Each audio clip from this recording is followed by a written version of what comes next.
tell you how that felt. Swift kick from a man can turn into a bad spell. Kick-ass movies and land really tend to add well. North, Mr. North Star. Pop the judo, chop you right out your car. Kush to the haze, Mr. Always raise the bar. He strives to be great and exceeds it by far. So sit back, relax, we getting dirty like a mud pit. Talking kickboxer and blood fist. If we catch you dozing off, then you gotta go. What you know about Taekwondo? We're here to kick ass. What's good, y'all? Kush here, coming to you with the newest edition of the Kick-Ass Movie Podcast. Hope you guys are having a great spring. We are actually just 2 days away from the second anniversary of this lockdown pandemic that is still or not still in effect, depending on where you are. But enough about that. With me, as always, is the director of the feature film by Killer Wolf Films, Pact of Vengeance. He is the master, Len Kabasinski. What's good, Len? Thank you so much, Kush. Always a pleasure. I'm liking this series, what we're doing this year a lot so far. That doesn't mean I don't like rewind last year to Blood Fist 3, Forced to Fight and stuff. My favorite, prison movie. And unless we're talking about women in prison movie, then that's something else. But yeah, so this year so far, I'm digging this a lot. We're just coming off of Martial Outlaw. You know what I mean? That's one of my 90s favorites. And I might like this movie better. It's close. And I wouldn't want to pick between the two. I think we got a good lineup this what do you want to call it? A season of the Kick-Ass Movie Podcast? What is it? We'll call it a season, yeah. Sure. So everybody tune into the season and start watching these. Most of them are on Tubi. Obviously, you'll get rips on YouTube and stuff like that. But a lot of these too were just released to Blu-rays, like the movie we're going to talk about tonight. All right. Well, Len, it's a theme we've visited before. I guess we're revisiting it again tonight. There's a killer out there, and he's taken out martial artists, the best martial artists, and only not one person, but two people can put him to end, and that's Cynthia Rothrock and Jalal Merhi. They play Linda Masterson and Tariq Richards in 1991's Tiger Claws. This is directed by Kelly Macon. She's actually got a fascinating history we'll get into in a minute here, and written by J. Stephen Monder. She is still working. She does a lot of TV now. Yeah, it's been TV for years now, I believe. But very interesting is that Tiger Claws was her first feature. I think she did a TV spot or something like that, or a TV gig, and then bam, right into Tiger Claws. But we'll get into that later. Continue, my man. We'll get into all that in a bit here. So yeah, as I said, there's a killer out there, and he's taking out martial artists. And what never is apparent to me, and I watched this 3 times to prep for this thing. This was a movie I'd seen on probably Cinemax or the Movie Channel back in it'd probably be 1992, 1993. And I remember enjoying it. I remember it having a series of sequels. I remember our villain in this film actually becoming a hero, doing a face turn in the next movie. But I left this screening with way more questions than I have answers. So Tiger Claws. Break it down, Len. To interrupt you a minute, though, I mean, we know He does a face turn. We're talking about the one, the only Bolo Yeung from Bloodsport, the Chinese Hercules, if you will. The dragon. I mean, all these stuff. I mean, I think I think most people would probably, especially in America, know him from Bloodsport. I forget what his character, Chong Li. They would know him as Chong Li in Bloodsport. There's tons of memes out there where they're in a band and Chong Li's playing drums and Van Damme's singing and stuff like that. Look it up, people. You'll laugh. But you said he does an unusual face turn, but was in the sequels, and we're not going to talk about the sequels tonight because I really don't think they're very good. But this one I think is really good. You say a face turn and it was unusual, but is it? Is he a villain in this movie? Now, remember, you say he's almost like, you could say he's a serial killer in this movie because he has a pattern of he's killing what he feels to be dishonorable martial artists or martial artists that are disrespecting their said discipline, whether it's Korean martial arts or you name it, Japanese karate, whatever it may be. He's murdering people he feels are dishonorable. So is he a villain? Is the face turn that surprising in the future? Should they have face turned him in the first movie to begin with? There's some questions there, man. It would have been nice if they gave him some lines, because he doesn't speak a word of anything. It's all facial gestures and grunts and hand motions and go this way. You just dropped a great motive. When does that become available? Again, I watched this 3 times in 36 hours, and I could never figure out why he's murking all these guys. Right. Jalal Merhi mentions it, though. His character mentions it. Tariq, whatever. Jalal Merhi mentions that, he's killing these guys that are disrespecting martial arts. Like the first day, and the only thing you could really call him is a goofy ass wiener. The first guy he murders is like a television idiot. The chop suey guy that's trying to sell, very fake kind of guy. So he goes in and he murders him. And then you can see it, you know what I mean? Then his pattern starts. The other guy thinks he's hot stuff and his thing's the best and he can do this and do that. And then he murders him. And then, you know what? But I'm not sure Bolo Yeung or Shang Zi in some of the Chinese films he's in. I'm not so sure he's a villain in this movie. I know the buildup and stuff. And you mentioned he doesn't have many lines. That's probably intentional because I don't think as an actor, Bolo Yeung really cared about like learning English. He was always going to be that big muscular guy that has a fight scene that gets killed, or the bodyguard of somebody in America that he's doing something. I just don't think Bolo Yeung cared to learn English. And I think you fast forward 20 some years later, and I think Tony Jaa suffered the same problem. I just don't think he cared to like learn English. I mean, I just watched Skin Trade with him and Dolph Lundgren, and people don't talk like that in America. And I'm not saying it's produced in America. It was Skin Trade was probably not even written by Americans, but people don't talk like that over here. And I think they just had Bolo Yeung be quiet because does he really need to talk? The only thing you could have liked to had him say is just develop why he's doing it. But we know why he's doing it because Jalal Merhi tells us. Jalal Merhi, I like Jalal Merhi, but all of his tone is incredibly just flatline. Like there's a reason why you say he explains it and I missed it because he just talks like this the entire time and it just goes, he never has an inflection. He never goes forward. It's all very fast and very precise and very, explicit. That's my Jalal Merhi impersonation. Well, apparently overseas, Jalal Merhi is like Steven Seagal in some territories. Okay. That's what I've heard. Beirut or where he's from, Beirut, sure. Lebanon, whatever. He's supposedly very much a Steven Seagal. And now when you see a movie like Tiger Claws, I can see it.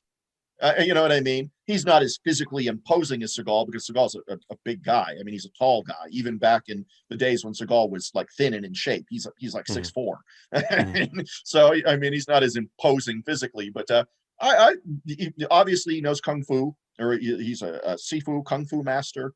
I really liked his fight scenes. We can get into those later, but there was a lot to like about Jalal Merhi, I believe. And in this movie, it's really the first thing where he's a lead. You know what I mean? I don't even know if he did anything before this. I do know that his brother, Joseph Merhi, was head of PM, or one of the heads of PM Entertainment. They were already doing movies already. And that's a fascinating thing, I think, into this movie. His brother, they were jewelers in Canada, I believe. Okay. Not where he's from, like Lebanon. I think they own jewelry stores throughout Canada. I don't think they do anymore because I think he sold it all to just go into movies and stuff like that. But his brother, Joseph Merhi from PM Entertainment started in the mid to late 80s with stuff. Joseph Merhi, his brother, would produce things and stuff like that. I believe it's Joseph. But anyways, whatever. Look it up, people. I believe it's Joseph Merhi. Fascinating on this, and this is one of the true fascinating points in my mind. So Jalal Merhi just kicks off his career right off the bat. This is produced by MCA Universal. Put this out on home video, distributed by MCA Universal. You've probably done something right. Okay. Well, so let's couple points here. One, Tiger Claws is Jalal Merhi's first feature film, or first anything. Okay, that's the thing that put him on the map. It's very interesting that you bring up the jewelry shops and his brother and his film career across the seas. So this all makes sense then. So Shapiro and Glickenhaus were originally the producers on this, whoever they are. And they apparently only did so much good because, like most folks during the 90s with movies, they ran out of money or never had the money in the first place or whatever. But that caused Jalal Merhi to invest 2.5 million Canadian dollars into this, becoming the executive producer and taking over the whole project. So Canadian, you figure it's going to go a little bit further though, dude. 2.5 American. It's probably what, at least 4, right? It's probably at least 4 million in Gotcha. Canadian money. I see what you're saying. Yeah, probably. I'm not doing the conversion. I'm not doing the conversion right now, but I bet it's probably at least 4 Canadian. So yeah, not only is there a conversion, but there's inflation too behind it. But that's a huge chunk of change in any country. I think we both agree. And yeah, he put that forward so that this film could get made and thus kickstart his career. So it explains a lot of different things. I think Jalil Merhi actually has he leaps off the screen. It's everything but his dialogue, and maybe it's just J. Stephen Mounder's writing. Maybe it's just the way Jalal delivered it. English probably not being his first language, going back to him being again from overseas, not native to Canada. A lot more is making sense now in this. Yeah, but Kung Fu is always beautiful to look at. I think Jalal right out the gate has great fight scenes in this movie. I think they're good. You mentioned that his acting kind of stays kind of static throughout. I would disagree in one point, and I think this is really good writing, and I think the build up and the direction by Kelly here is really good. During the film, Jalal Merhi is training in tiger claws. We know that's the name of the thing film. Where tiger claws, an actual dipping their fingertips into the. Yeah, so it's an actual training regimen in Chinese kung fu. I don't know if that's true in real life or not. I'm not a Chinese kung fu guy. But anyways, it's really pretty to watch, pretty to look at. I think one of the better scenes and I think Jalal as an actor is good in this, is when he says to Cynthia Rothrock, tiger claw training takes you to the edge or whatever, and you kind of lose your mind and stuff, and tiger claws intense training and stuff, and now I'm losing it and I'm going to the edge of martial arts and stuff. And I thought, hey, this is pretty good. They've built up this thing where in training in this style, he's kind of losing himself to the style and becoming much like the people he's going after. And we know Bolo Yen's the villain, but there's a lot of guys in the Kung Fu underground tiger claw club that he joins that are kind of shady individuals, we'll say. Okay. Do you know what Jalal Merhi, the actor, not the character, do you know what his actual fighting discipline is? I looking at what he does, it's got to be Chinese Kung Fu. Some kind of, there's so many different animal forms and things like that in Chinese Kung Fu that I've always been Korean martial arts in my experiences. And then going into sport karate, you see a bit of everything. But looking at him and looking at the styles, Kung Fu is always pretty to watch. It's very circular. Sure. I would definitely say he's some form of Chinese Kung Fu. Gotcha. All right. Jalal's next movie after this is Fearless Tiger, which I know nothing about. But then his third I think that was filmed before this. Interesting. I think Fearless Tiger was filmed before Tiger Claws. I'm almost positive. And Bolo Yen is also with that. I have both the theatrical posters to these films.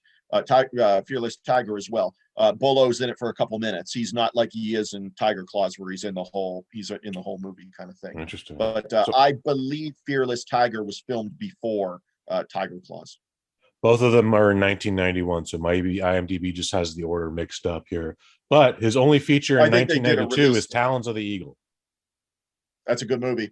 I got a great Talons of the Eagle story too. Billy Blanks is his co-star. Tybo Billy Blanks. He's from Erie, from my hometown where I still live today. Billy Blanks is in it, and they were showing it at the theater up inside a mall by my house here in Erie. We and my friend went to go see it, and then we went afterwards. Jalal wasn't there or anything, but Billy was, and we went to like a restaurant like Eaton Park, some simple diner, nothing fancy or whatever. And as I was sitting there, somebody walked in and sat down with his family, and I'm like, I think that's Billy, And my black belt instructor, who gave me my black belt, was a student with Billy under their instructor back 40 years ago now. And I said, hey, I went to see your movie. I really liked it. He was super cool to me and my friend. He went out to the trunk of his car and got posters and gave me a 27x41 Talons of the Eagle poster and signed it.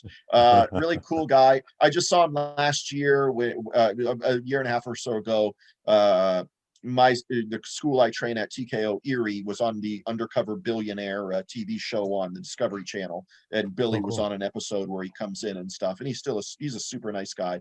But you know what? When I know martial artists or in movies, these guys are real life martial artists, I expect him to be pretty cool. I mean, you step aside from the Seagal type stuff where I think it became too big for his head. But Billy's like a billionaire off a Taibo. It should go to his head, but it didn't. He's still a humble, cool dude. I would expect nothing less. Jalal Merhi's very interactive on Facebook and stuff like that. Seems like a pretty cool, pretty chill, cool dude. He does more directing now, but he still works. I think he's producing a show in Canada now about the circuit, another movie I believe he directed. He's not in, but he directed with French kickboxer star Olivier Gruner, who also did several movies in the 90s, like Nemesis, which is a really good one. But yeah. Paul Merri's character, Tariq, is the ultimate 90s cop. Okay, he's gone through a divorce. He doesn't smoke cigarettes, but he's not even allowed to use a weapon, but he drives a really fancy sports car and he lives on a houseboat. And I was just like, all right, yeah, this is perfect 90s cop stuff going on here. You know who we haven't mentioned yet is the first lady of martial arts in America, Cynthia Rothrock. She's playing Linda Masterson. That's right. And she's a female cop in a man's world, trying to just make the most of it and prove her worth. And is she underused? Is she underperforming? Is she hasn't reached her part yet? Like, what is it about Cynthia Rothrock's character in this? I can't put my finger on that. I'm not so sure she's underutilized because of the way the story is set up. She is a partner to Jalal Merhi, and I never feel like she's taking second banana to him, even though she is. I don't feel that way when I watch it because she's his partner. You know what I mean? You're not going to go infiltrate the Tiger Claw secret club and go train with him or something. You know what I mean? That's not going to happen.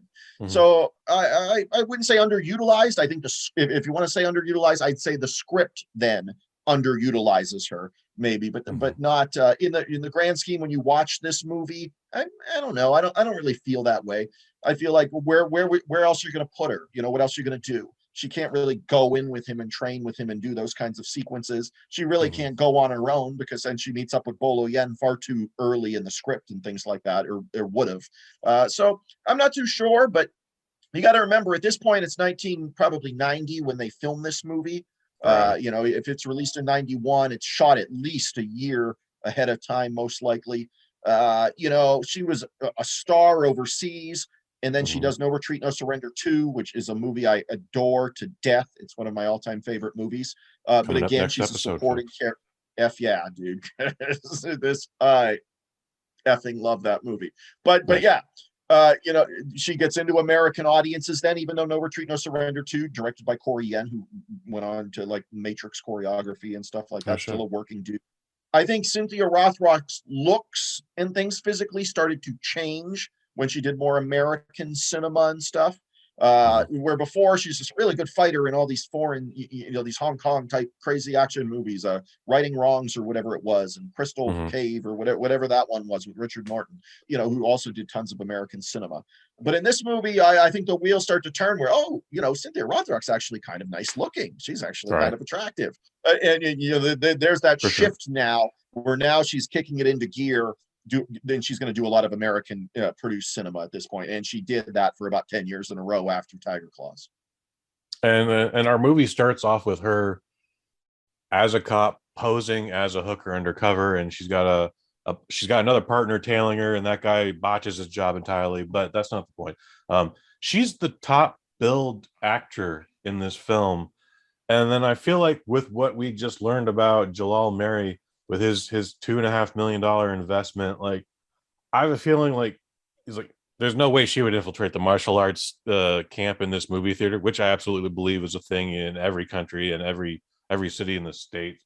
I feel like she had a bigger role in this, and it was pulled back because of the financial problems this movie had. Would you say that holds water? Yes. I'm not sure that's what happened, but I mean, if it did, okay. I mean, I won't disagree with that. I just don't think the script utilized her in that fashion. And once Jalal kicks in 2.5 of his own money, Jalal's now producer / star. But I will say this, Kush. Break it down.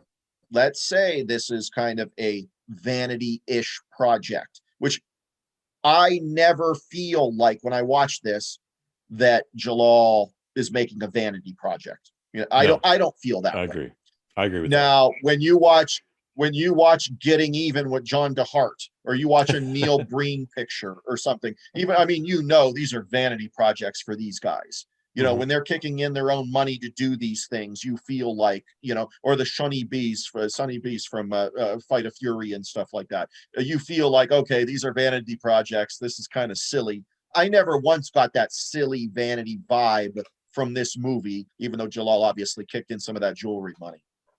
This is just a movie. This isn't real life. This isn't how martial arts always work. But what is it about the tiger claw that is fatal? Because everybody that dies has a cat scratch on their face. Sometimes it's actually proportionate to Bolo's hands.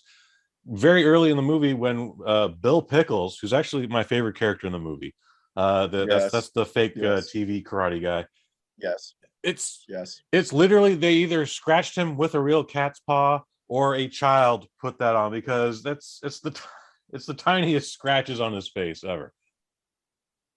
Now, when you say that kind of stuff, that's the kind of thing that makes me feel they were short on money somewhere. Short on money, continuity. Because in those scenes, when you see Bill Pickles dead, when you see the African-American gentleman dead, those kinds of things, those are shot independent, those shots of anybody being on set with them. Bolo's not there, obviously. Jalal's not there. Cynthia's not there. Your stars aren't there, kind of thing. That's where I would feel the budget was hampered in some kind of special effects, avenue there. That's just my guess, because that part is dumb. But in a martial art film, they want you to think the fights are good, which I think the fights are very good in this movie. Yes, when you get to an effect where this guy's supposed to get maimed with the tiger claw secret move and stuff, it comes off really tepid.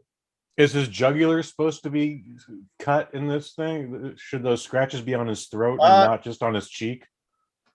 I guess, but I mean, that makes sense.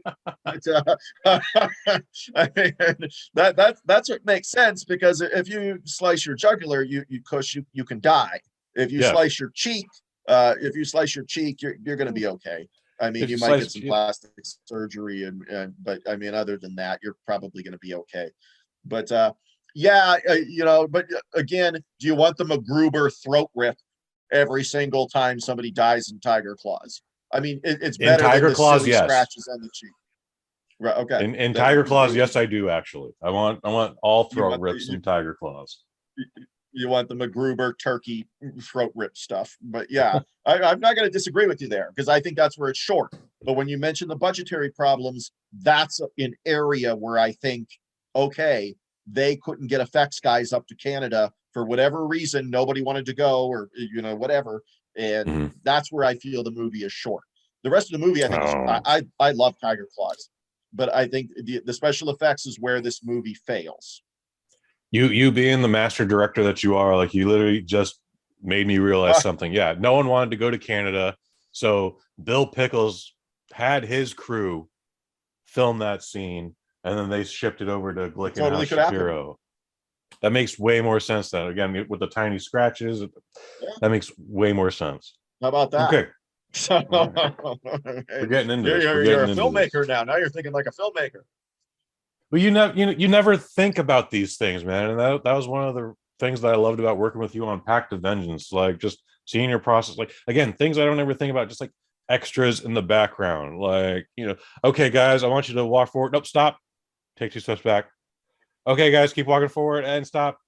Like, but here's the thing, and major movies fall prey to this. This is a big thing I preach to, like, my director of photography, Steven Steinbacher, that they don't know this. They're not filming. This is one of his first obviously the first feature film he would have tried to do after doing several shorts, which his shorts impressed me. So I said to Steven, hey, look, I'm doing this thing. If you want in, I'm interested. I liked your shorts that you did. I can see the vision there. I can see the talent there. Come aboard my biggest production, kind of thing. You know, you're always scared that the moment is too big for people like that. But, you know, I think Steven handled it fairly well. And, well, we'll see. That's not for me to say. That's for everybody to see that watches the movie. You might watch it, Kush, and say that, you know what, I watched this land, the script's there and stuff, but I think that the moment might have been too big for Steven. I'm not sure. You know, in his first film, he gave him all this to do. There's Leo, there's all this shit. You know, who knows? That's not for me to say. But you know what? That's how this stuff unfolds all the time.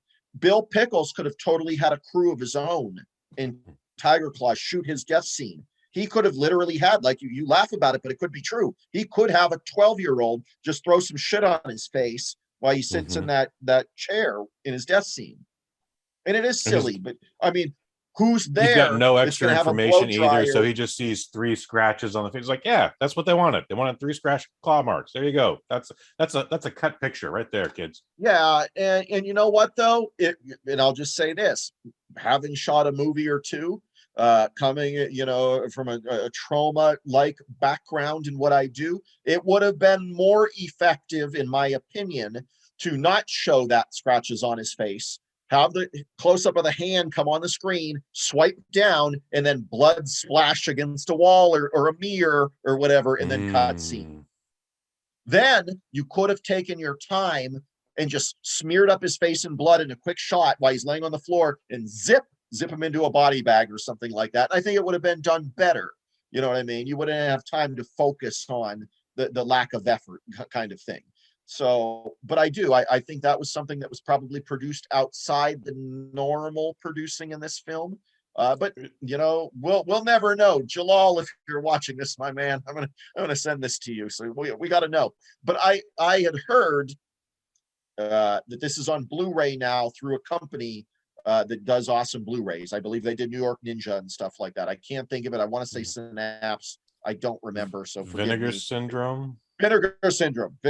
I'm sorry, guys. It's Vinegar Syndrome.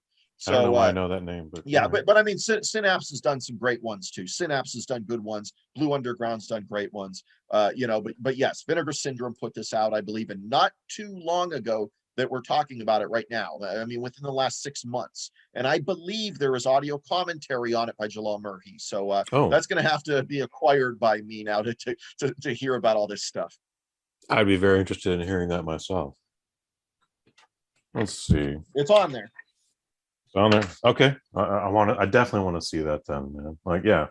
I know he did commentary on it because I follow him on Facebook, and he mentioned he was doing commentary for Tiger Claws. Dig it. Him and Cynthia Rothrock, they're a good martial arts duo. Do they have any sexual chemistry? And the reason why I bring that up is because only at the very, very last few frames of the movie do they embrace and a kiss. But at no point do I ever think, like, I think when they first meet, they check each other out. But other than that, they've been in all business the other 85 minutes of the movie. Does this ending make sense? Where they're just on the houseboat now, they're cruising around through New York and having martinis and just swap and spit. Yeah, not the best, but at the same time, it follows the pattern of this time period for movies like this kind of thing. We don't get the sex scene and stuff like that. I don't think we need it in a movie like this, and I'm not going to say that very often in these kinds of pictures, but I don't feel we need it. Do I think it's unnecessary? I don't know. I think they want you to really see some kind of happy ending kind of thing with these characters and things like that, where they're on their boat, they're sailing off to whatever, you know.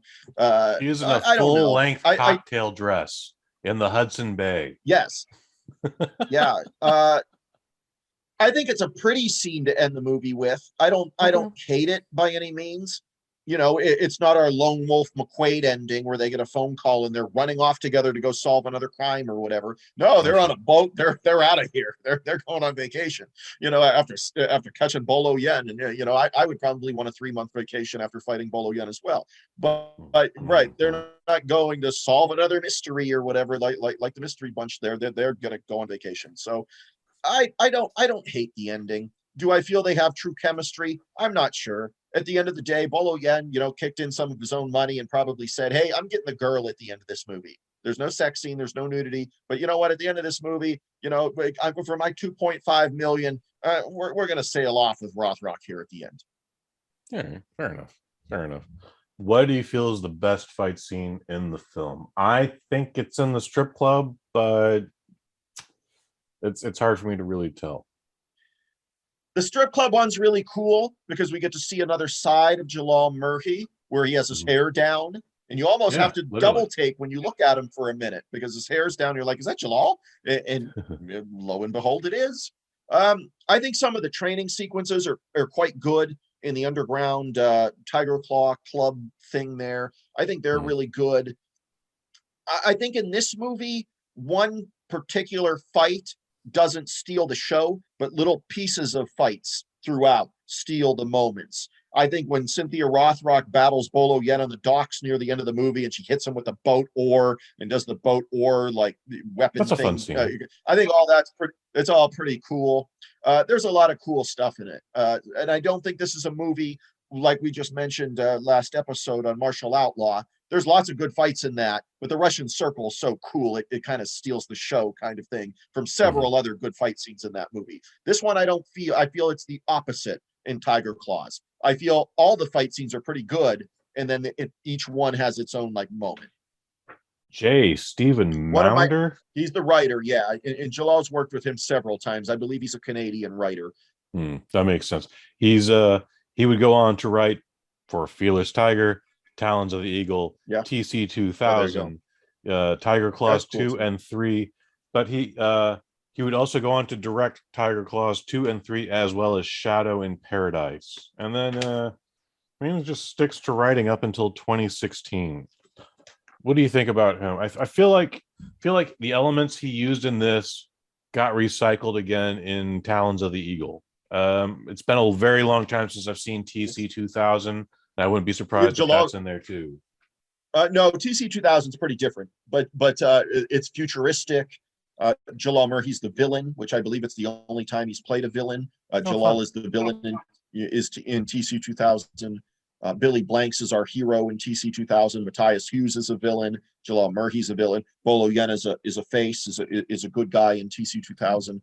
There was really no elements of this. Yes, going into Talons of the Eagle, there is some similarities in my opinion, but some differences. In Talons of the Eagle, they train in Eagle Claw, and it's much more cool. The way it's filmed is much more cool. I mean, they're eagle clawing trees and ripping bark off of them and stuff in their training sequences and stuff. However, the training sequences in there don't involve really beating up a bunch of people, where you get the training sequences in Tiger Claws and you actually get fight scenes. So I don't know. I would be hard pressed to pick between what I like better, Tiger Claws or Talons of the Eagle. I would honestly lean towards Tiger Claws, but I mean, I wouldn't want to make that decision hastily. Fun Talons of the Eagle fact: my mentor, Roland Alexander, actually has an IMDb credit attached to Talons of the Eagle. Here's the funny part: he's not in it. It's some other dude completely. Accidentally shares the same name, looks nothing like him. I was just like, oh, poor Roland. Rest in peace, Roland. He probably didn't ask to take it down though. He passed away about 7-8 years ago now, so he doesn't have the opportunity to hear that. Yeah. Oh, he had a fantastic life. I'll tell you that much.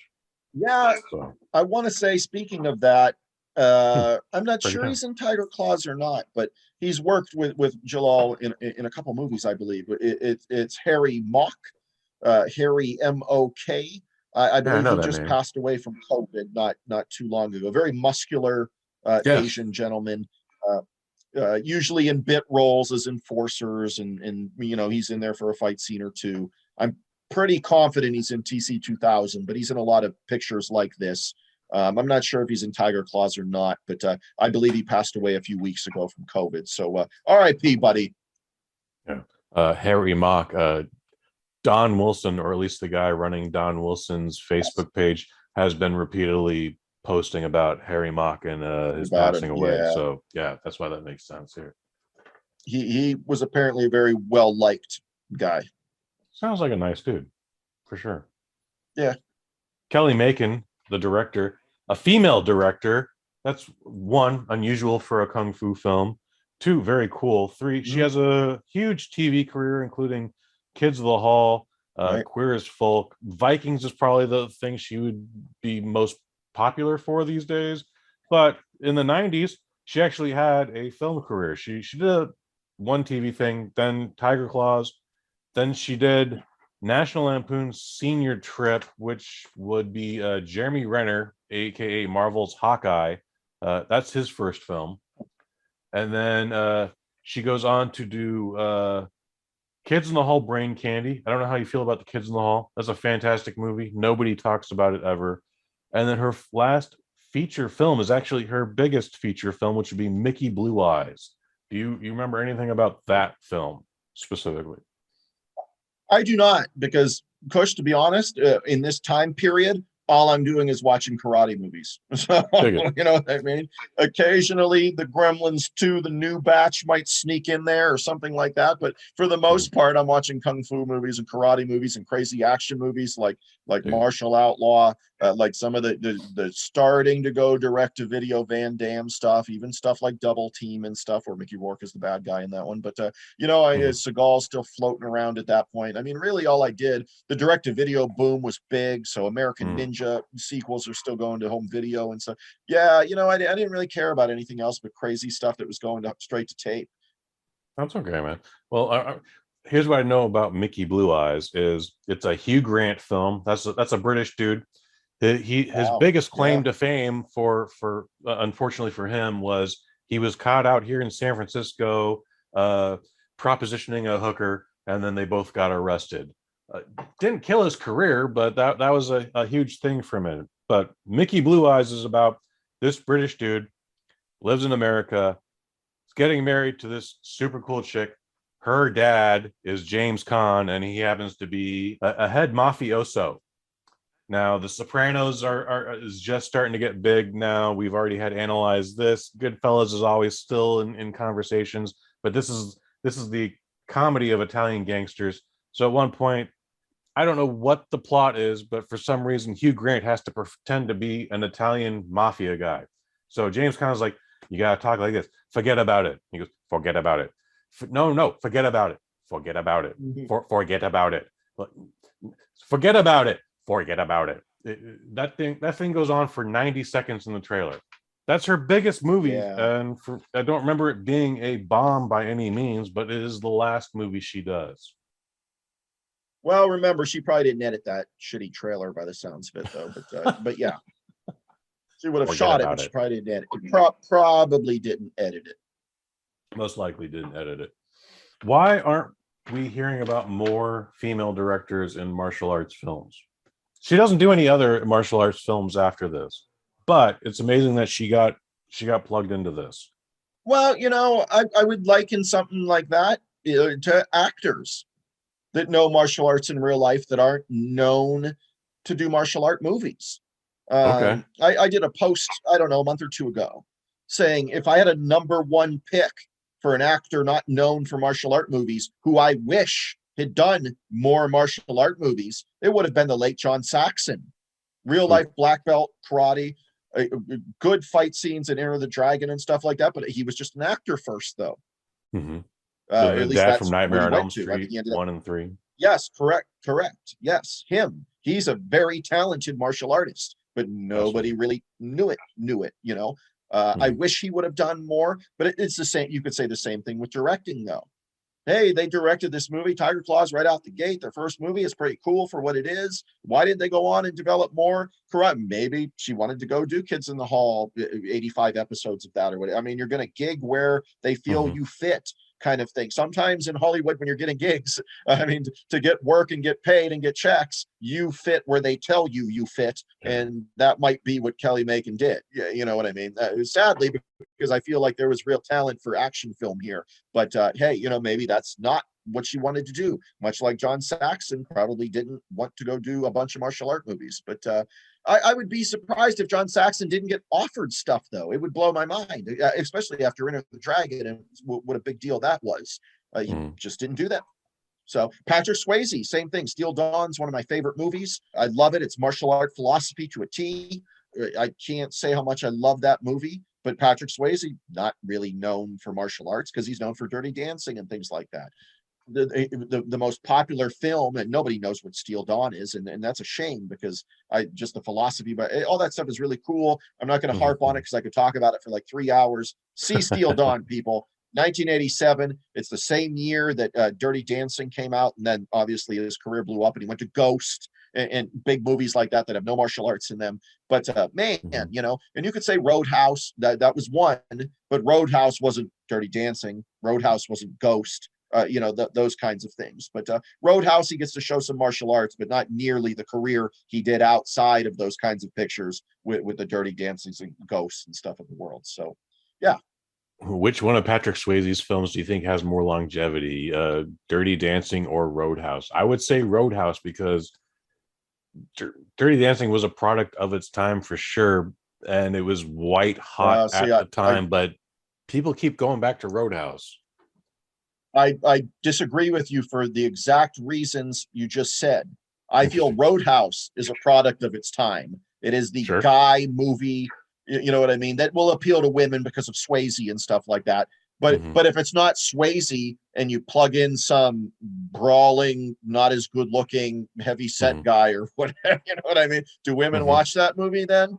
I'm not so sure. So actually, you know I see way more chicks digging Roadhouse than they do Dirty Dancing. Maybe it's just a regional thing. Yeah. Oh, I myself probably like Dirty Dancing better as a movie. Yeah, you know, I'm not your typical male that's going to be like, yeah, beer, boobs, or whatever. Yeah, cool. You know, I mean, that's cool, but at the same time, I still want to see a good movie. And I think Dirty Dancing's the superior film.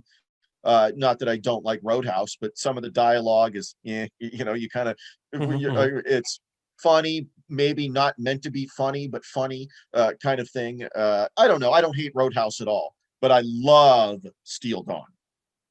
There you go. There you go. You love this movie. I didn't, but I actually appreciate what we've had from this conversation. I understand things a lot better now. It's weird that we had to have this conversation after 3 viewings of the movie. Like usually I get this stuff in 1 viewing, but anyway. Everybody's still working actors. I mean, Cynthia Rothrock doesn't do the volume, quality volume she would have done back in the 90s, obviously. Jalal went more into directing and producing and stuff like that, and that's fine. You know, he went on a run of whatever 5 or 6 years there in the 90s where he did direct-to-video stuff like Operation Golden Phoenix, which co-starred Lauren Avedon as the bad guy in that one. He obviously did the Tiger Claws sequels, TC 2000, those kinds of things.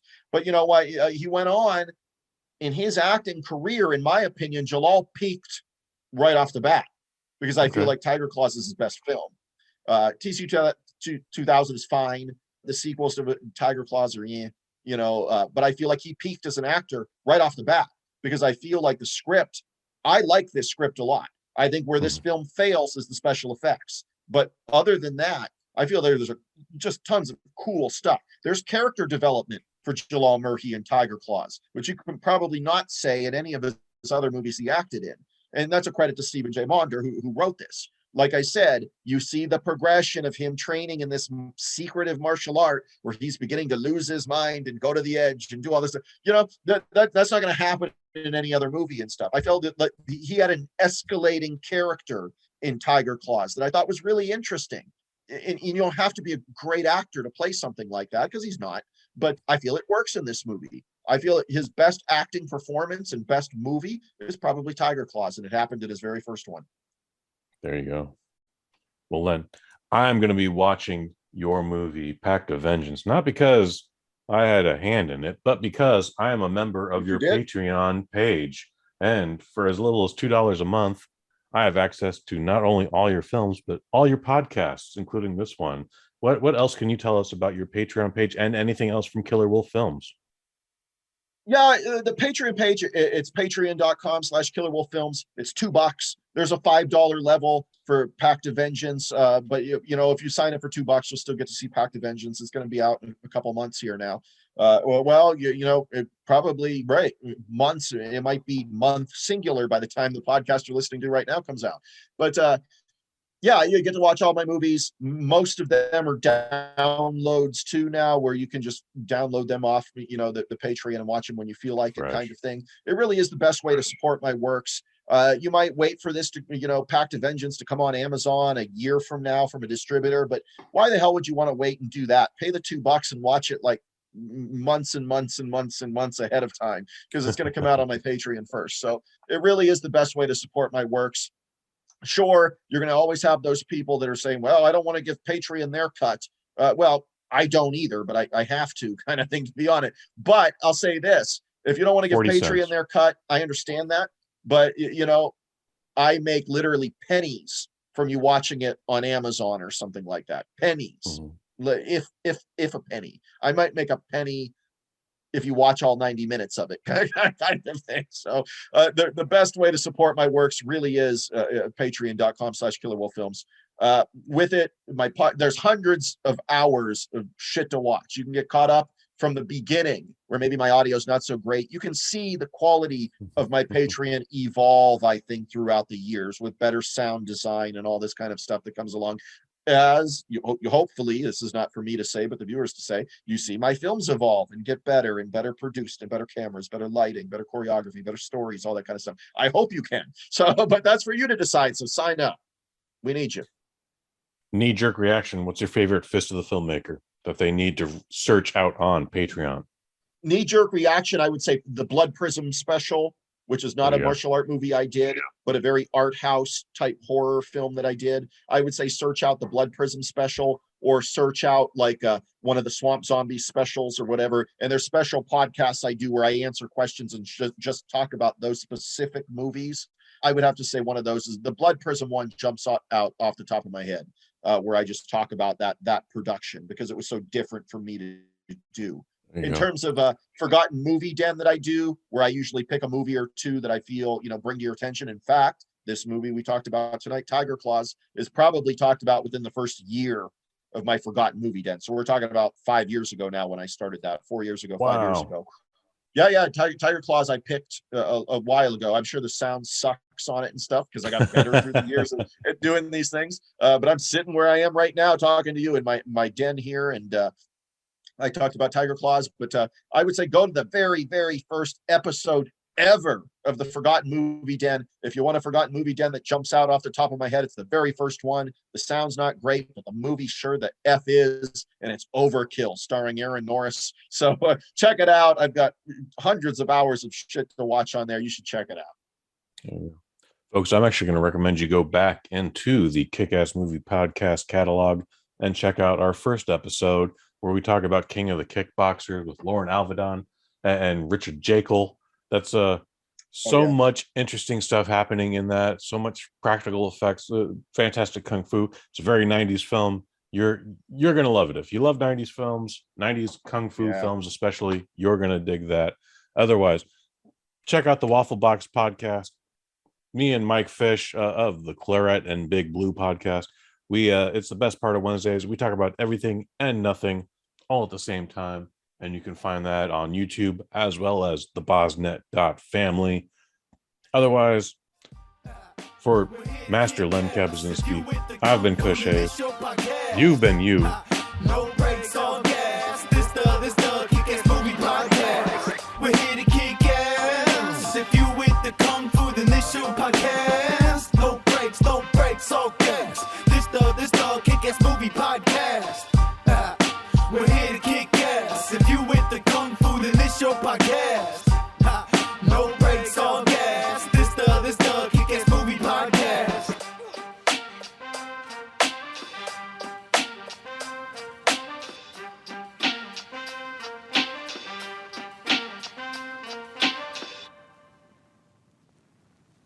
From the BosNet family. So is he a villain?